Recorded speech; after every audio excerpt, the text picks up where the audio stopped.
जैसा कि हमने लास्ट एपिसोड में देखा था, एमसी एक माउंट की तलाश में टूम में आ चुका था और वहीं पे एक्सप्लोर कर रहा था। दूसरी तरफ उसकी बहन की जिंदगी बद से बदतर होती जा रही थी। अब उसकी जिंदगी के बस 2.5 साल ही रह गए हैं। वो अपने कनेक्शन में हर इंसान को कॉल करती है, पर हर एक से बड़ा एक ठरकी निकलता है। चारों तरफ से हार मानने के बाद उसे अपने भाई की याद आती है, तो तुरंत ही भाई से मदद मांगने के लिए उसके घर पे आती है, पर घर पूरा खाली था और उसे अपना भाई कहीं नहीं मिलता। और वहीं क्विंगफेंग टूम में मॉन्स्टर्स की लहरों को काटते हुए अब आखिरी बॉस के कॉफिन के सामने आ चुका है और उसने आसानी से अपनी नई नई मिली हुई स्किल्स की हेल्प से इसे भी मार दिया था। पर ये बस गोल्ड लेवल का बॉस था, तो ज्यादा कुछ अच्छी लूट नहीं मिलती, बस एक को छोड़ के एक माउंट बेल। अपनी लूट में माउंट बेल देख के तो क्विंगफेंग भी हैरान था और यहीं पर हमारा पिछला एपिसोड खत्म हो गया था। हमारे नए एपिसोड की शुरुआत होती है। क्विंगफेंग अब भी अपनी माउंट बेल को देख के बहुत खुश हो रहा था और वो कहता है कि इसमें तो सच में एक माउंट है, लिनलियो सच में एक कोई फिश है, उससे बातचीत करना सच में वर्थ इट था। यहाँ लिनलियो लिटिल ब्लैक का ही नाम है, मैं दूसरी ट्रांसलेशन से एक्सप्लेन कर रहा हूँ, तो कंफ्यूज मत होना। फिर क्विंगफेंग इस बेल की इंफॉर्मेशन जब चेक करता है तो उसे पता चलता है कि इस माउंट बेल के अंदर है घोस्ट नाइट वुल्फ। इसका इस्तेमाल करने पे क्विंगफेंग एक लेवल 11 के घोस्ट नाइट वुल्फ को समन कर सकता है, जो इसकी बैटल में मदद करेगा और एमसी इसके ऊपर राइड भी कर सकता है। इसमें लेवल 11 की लेवल रिस्ट्रिक्शन है, मतलब लेवल 11 से नीचे का बंदा इसे यूज नहीं कर सकता। क्विंगफेंग जब इस इंफॉर्मेशन को पढ़ता है तो बहुत ही ज्यादा खुश हो जाता है और वो कहता है बहुत अच्छे, ये ghost night wolf early stages में मिलने वाले माउंट्स में से सबसे तेज माउंट्स में से एक है। फिर हमें घोस्ट नाइट वुल्फ के पूरे स्टैट्स भी दिखाए जाते हैं। ये लेवल 11 का गोल्ड ग्रेड मॉन्स्टर है। इसकी स्ट्रेंथ 148 है, फिजिक 155 है, एजिलिटी 191, स्पिरिट 135। ये माउंट तुम्हारे साथ साथ ही एक्सपीरियंस गेन करेगा और अपने आप को लेवल अप करेगा। पर अगर तुम इस माउंट बेल को किसी और को बेचते हो तो इसने जितनी भी अपग्रेडेशन की होंगी, इसने जितना भी लेवल अप किया होगा, वो सब कुछ रिस्टोर होकर अपने इनिशियल लेवल तक किया जाएगा। मतलब वो फिर से एक नॉर्मल लेवल 11 का गोल्ड ग्रेड माउंट ही बन जाएगा। फिर क्विंगफेंग अपनी माउंट बेल का इस्तेमाल करता है, जिससे बहुत ही सारी ग्रीन फ्लेम्स के अंदर से एक पावरफुल गुर्राता हुआ घोस्ट नाइट वुल्फ बाहर आता है, जो कि देखने में सच में बहुत डेडली लग रहा था। क्विंगफेंग भी इस वुल्फ को देख के बहुत खुश होता है। फिर वो इसकी स्किल्स को भी चेक करता है, जहां इस वुल्फ के पास है पहली स्किल स्प्रिंट। इसे एक्टिवेट करने पे इस भेड़िए की मूवमेंट स्पीड 245% इंक्रीज हो जाएगी। दूसरी स्किल है नाइट वॉक। इसे एक्टिवेट करने पे एमसी परमानेंटली रात में लेवल 1 की स्टेल्थ में रह सकता है। इसमें हमला करने पे स्टेल्थ ब्रेक होती है। 120 पॉइंट का स्टेल्थ ब्रेक अटैक डैमेज पड़ता है। एक बार स्टेल्थ ब्रेक करने पे तुम्हें 60 सेकंड तक इंतजार करना पड़ेगा, तब जाके तुम दोबारा स्टेल्थ में जा पाओगे। तीसरी एबिलिटी है काउंटर अटैक, जिसमें वो किसी भी सिंगल टारगेट पे 3 अटैक करता है और हर हमले में 267 पॉइंट की फिजिकल अटैक पावर ऐड हो जाती है और इसमें कूलडाउन 12 सेकंड का है। चौथी स्किल है वुल्फ हाउल। इसे यूज करते ही सारे फ्रेंडली टारगेट्स की अटैक पावर, फिजिकल डिफेंस, सारे एलिमेंटल रेजिस्टेंस इंक्रीज हो जाती है। अटैक पावर में 35 अटैक पॉइंट्स भी ऐड होते हैं। ये एनहेंसमेंट पूरे 1800 सेकंड तक रहती है। इसका कूलडाउन 600 सेकंड का है। ये पढ़ने के बाद क्विंगफेंग इस वुल्फ की बॉडी चेक करते हुए कहता है कि ये तो एक माउंट भी है और एक बैटल पेट भी, और साथ ही साथ इसके पास अपनी खुद की बिल्ट इन इनविजिबिलिटी है। नॉट बैड, ये तो सच में बहुत ही बड़ा प्रॉफिट है। फिर हमें क्विंगफेंग जिस टूम में है उसी के ऊपर वाली जगह पे दिखाते हैं। यहाँ चारों तरफ शांति है, कोई शोर नहीं। पर अगले ही पल क्विंगफेंग अपने वुल्फ के ऊपर बैठे बैठे एकदम जोर से हाउल लगाते हुए बाहर आता और एकदम से चारों तरफ शांति की अशांति हो जाती है। लेकिन इससे पहले कि कोई मॉन्स्टर इस शोर को सुन के यहाँ पर आ भी पाता, उससे पहले ही एमसी अपने भेड़िए पे बैठे बैठे इतनी स्पीड से यहाँ से निकल जाता है कि किसी को कुछ पता भी नहीं चलता। और क्विंगफेंग भी अपने स्टेल्थ और इस इनविजिबिलिटी का फायदा उठा के बढ़िया मजे ले रहा था और वो राइड करते करते कहता है अब आगे मुझे लेवल 15 तक अपग्रेड करना है खुद को और इतनी लाइफ स्पैम कमानी है जिससे मैं इस माउंट को रियलिटी में एक्सट्रैक्ट कर पाऊं। अब अगली बार जब मैं लॉग आउट करूंगा तो मैं तुरंत अपने माउंट पे राइड करते हुए मैजिक सिटी की तरफ निकल जाऊंगा और भविष्य की परेशानियों को खत्म करने के लिए क्वान सीसी को पहले खत्म करूंगा। फिर क्या था, क्विंगफेंग ने अब जबकि अपना टारगेट सेट कर ही लिया है, वो अपने भेड़िए पे सवार होकर फुल स्पीड में एक ही डायरेक्शन में भागने लगता है। फिर किसी की छतों पे छलांगे मारते हुए वो हमें बताता है कि अब मैं जा रहा हूँ रिवर एंड सी अरीना में। ये बहुत ही बड़ा एरिया है जिसके अंदर बहुत सारे मॉन्स्टर्स हैं। इस जगह में 2 अंडरग्राउंड फ्लोर्स हैं और इसका एनवायरनमेंट भी बहुत ही कॉम्प्लेक्स है। मुझे तेजी से लेवल अप करने के लिए ये एक बेस्ट जगह होगी। फिर क्विंगफेंग छतों से कूदते हुए ऊबड़ खाबड़ रास्तों पे भागते हुए अपनी रिवर एंड सी अरीना में पहुंच जाता है। और जैसा कि क्विंगफेंग ने बताया था कि यहाँ बहुत सारे मॉन्स्टर्स हैं, जैसे ही एमसी अंदर आता है वहां उसके पीछे एक बहुत ही पावरफुल और जाइंट, एक बड़ी सी रेड हैट और एक जाइंट सिल्वर आर्मर में बॉस एमसी के पीछे ही पड़ जाता है। यहाँ का एनवायरनमेंट भी एमसी के माउंट के लिए एकदम परफेक्ट है। वो छलांगे मारते हुए सारे बॉसेस और मॉन्स्टर्स को अपने पीछे लूर कर रहा होता है और एमसी देख के कहता है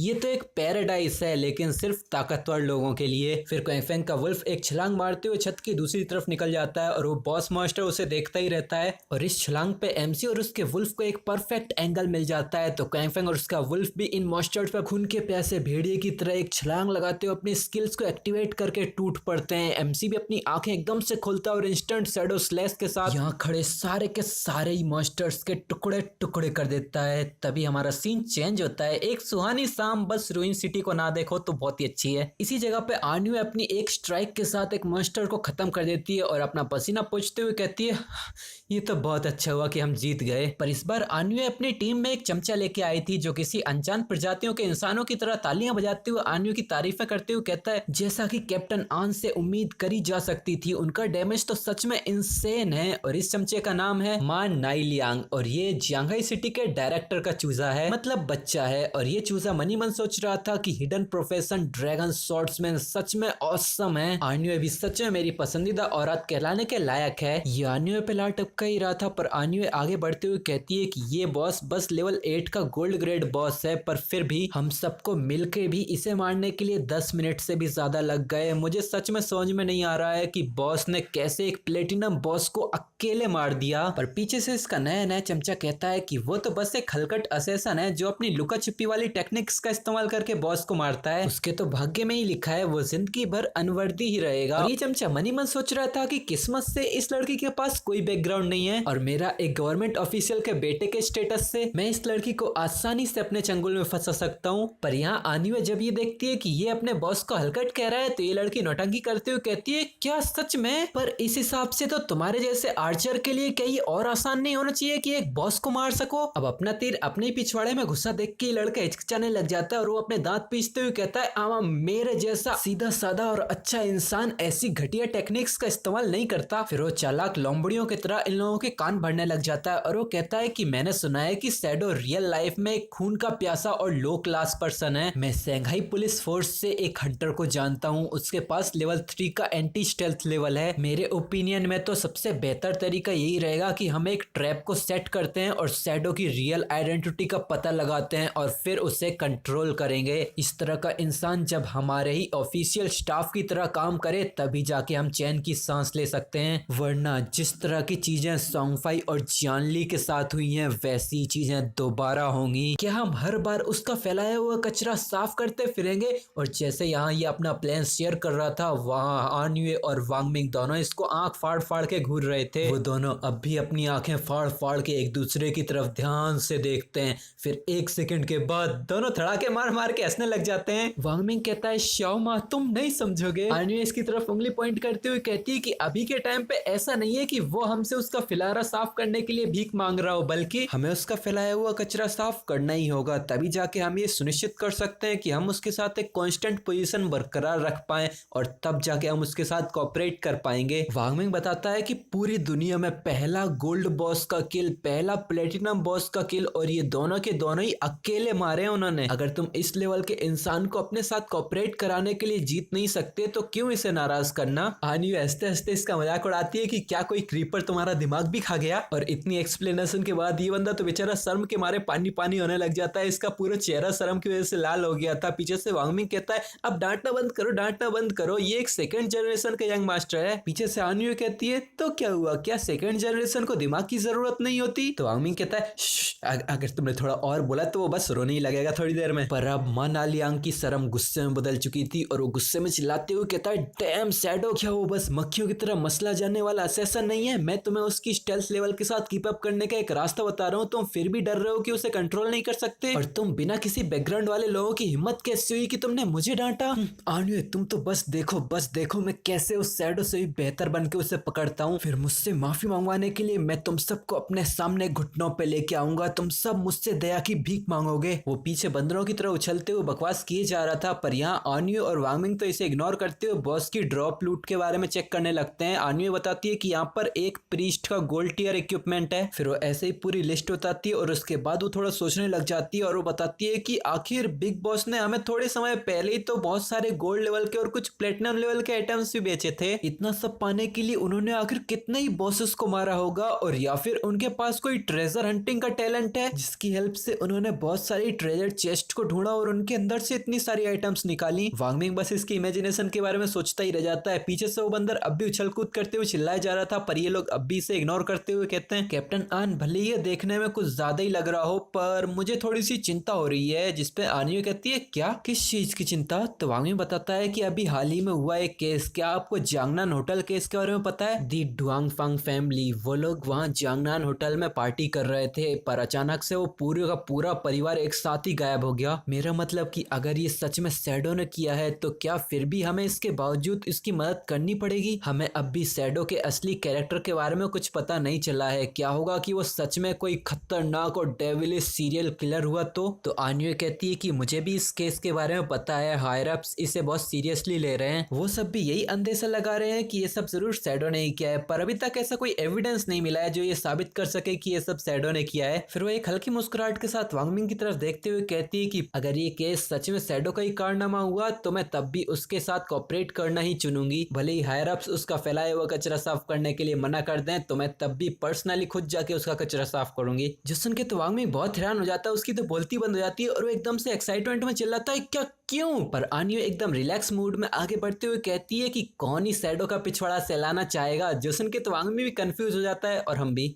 तभी इन लोगों की तरफ भागते भागते इनकी टीम का स्वॉर्ड मास्टर आता है और वो चिल्लाता है, टीम लीडर आन, टीम लीडर आन। हम जब आगे का एरिया एक्सप्लोर कर रहे थे तो हमने वहाँ एक बहुत ही बड़ी प्लेस देखी जो किसी ग्लैडिएटर अरीना जैसी लग रही थी, पर उसके अंदर के सारे मॉन्स्टर्स मर चुके हैं। वहाँ के ग्राउंड पे चारों तरफ मॉन्स्टर्स की लाशें बिखरी पड़ी हुई हैं और मुझे नहीं पता कि वहाँ कौन सी टीम इतनी ज्यादा ताकतवर है जिसने अंदर के सारे मॉन्स्टर्स को मार दिया। जो सुन के आने में बहुत खुश हो जाती है और वो एक्साइटमेंट में चिल्लाती है, चलो आगे चल के देखते हैं कि यहाँ क्या चल रहा है। इसकी एक्साइटमेंट को देख के वांग मिंग के पसीने छूटने लगते हैं। फिर हमारा सीन इसी अरीना में आ जाता है। यहीं पर बहुत सारी लूट पड़ी हुई थी। कोई बंदा इसके पास आता है और हमें दिखाते हैं यहाँ पर वही चमचा एकदम से देख के चिल्लाता है, डैम, यहाँ इतनी सारी लूट, ये तो कुछ ज्यादा ही है। यहाँ पर जरूर कम से कम 100-200 मॉन्स्टर्स तो होंगे ही ना। कौन सी टीम इतनी ताकतवर है जिसने इन सबको मार दिया? तो आनियो खुशी से कहती है कि ये जरूर बॉस सैडो ही होंगे जो यहाँ पर आए थे। जरा आसपास देखो, हो सकता है कि हम उनसे यहीं पर ही मिल जाए। चलो बॉस सैडो को ढूंढते हैं। पर इससे नालियान की जलने लग जाती है और वो इरिटेट होते हुए कहता है, तुम इतनी ज्यादा श्योर कैसे हो कि ये सब कुछ सैडो ने किया है? तो आनियो बताती है कि क्योंकि वो लिस्ट में रैंक नंबर 1 है और हमारी ऑफिशियल टीम रैंक में सीधा उससे एक कदम पीछे ही आती है और हम ये नहीं कर सकते, तो ये जरूर उसी ने ही किया है। जोसन के चमचा पीछे से इरिटेट होते हुए चिल्लाने लग जाता है, हाँ ये सब क्या चल रहा है? अगर मैं इनविजिबल हो जाऊं तो मैं भी ये सब कुछ आसानी से कर सकता हूँ, बस इसमें थोड़ा सा ज्यादा समय लग जाएगा। पर आनियो इसे फिर से इग्नोर करते हुए सैडो को मैसेज करती है कि बॉस क्या आप अब भी यहीं पर हो? इतने सारे मॉन्स्टर्स को क्लियर करने के बाद तो आपके पास जरूर ऐसे बहुत सारे स्किल्स और इक्विपमेंट्स होंगे जिनकी आपको जरूरत नहीं है, तो आप वो हमें सेल कर सकते हो। पीछे इसका चमचा अब भी अपनी तारीफों के गुणगान कर रहा था, पर तभी इसको कुछ अजीब सी आहट महसूस होती है क्योंकि इसके पीछे सैडो अपने वुल्फ के साथ स्टेल्थ मोड में खड़ा था। वो अपनी स्टेल्थ मोड को डीएक्टिवेट करता है तो इसे भी वो दिखाई देने लगता है और एकदम से डर के मारे पीछे गिर जाता है। वो चिल्लाता है वो, और वो तो पेंट में ही मुंह देता है। पर इतने बड़े माउंट को देख के आनियो तो एमसी के प्यार में ही पड़ जाती है। वो चमचमाती हुई आंखों के साथ कहती है, वाओ बॉस, ये तो एक माउंट है, ये आपको कहां से मिला? तो काइंग फेंग कहता है, तुम्हारे कोऑर्डिनेट्स के लिए शुक्रिया, और ये मुझे टूम से ही मिला, और एक स्पेशल थैंक्स जाओहाई के लिए। आखिर ये टूम तो तुम्ही ने ढूंढी। जो सुन के जाओहाई भी खुशी के मारे हंसने लग जाती है और इधर एमसी आनियो से कहता है कि चलो एक ट्रेड करते हैं, तुम ये आसपास ग्राउंड पे पड़ी सारी आइटम्स को पैक पुक करके रख सकती हो पुराने रूल्स के हिसाब से। तो आनियो इसको बीच में ही काटते हुए कहती है, हाँ मुझे पता है, अगर मुझे ये गुड्स पसंद ना आए तो मैं नहीं खरीदूंगी। मुझे पता है कि बिग बॉस हमेशा फेयर प्राइस ही देते हैं। ये लोग यहाँ पे ट्रेड कर रहे थे। पर पीछे इसका चमचा मनालियांग, वो तो अब भी अपनी पैंट में ही मूत रहा था और इनकी टीम का स्वॉर्ड मास्टर भी ये देख के अपनी आंखें फाड़ फाड़ के देख रहा था और वो कहता है, क्या तूने मूत दिया? पर ये मनालियांग वो तो अंदर ही अंदर लाल पीला हुआ जा रहा होता है और वो मनी में सोचता है, dam shadow, dam beast, actually में इन लोगों ने पब्लिक के सामने मेरी इतनी बुरी हालत कर दी। मैं बस सैडो, तू बस मेरा इंतजार कर। और यहीं पर ये चैप्टर खत्म हो जाता है। इसका एक चैप्टर और भी आ गया है, उसे भी मैं जल्दी एक्सप्लेन करके डाल दूंगा। और हाँ, बैकग्राउंड में तुमको इतना ज्यादा शोर शराबा सुनाई दे रहा होगा, झेल लो बस, ये माइक खराब हो गया है। और चेरी ऑन द टॉप, यहाँ पर इतने सारे कॉकरोच भी इतना ज्यादा शोर शराबा मचा रहे हैं, सब कुछ रिकॉर्ड हो रहा है। पर मैं इससे पिछले वाले वीडियो के लिए तुमसे माफी मांगना चाहता हूँ, जो कि एक डेडिकेटेड एड वाला वीडियो था, जो कि मैं नहीं डालना चाहता था, पर मेरा माइक खराब हो गया, मुझे एक नया माइक लेना था। मैं खुद भी चाहता था कि मेरा चैनल एकदम क्लीन साफ सुथरा रहे, बिल्कुल ऐसी फालतूगिरी नहीं डालूं मैं, पर क्या कर सकते हैं, अभी कुछ मजबूरी थी तो। पर मैं इसकी गारंटी दे सकता हूँ कि इसके बाद ऐसी कोई फालतूगिरी चैनल पे नहीं आएगी, तो बिंदास रहो। हाँ, इसी गारंटी पे एक लाइक ठोक देना, और चैनल पे सब्सक्राइब नहीं किया तो सब्सक्राइब भी करके रख लेना। अब हम मिलेंगे तुमसे नेक्स्ट वीडियो, तब तक के लिए इंतजार करो। बाय।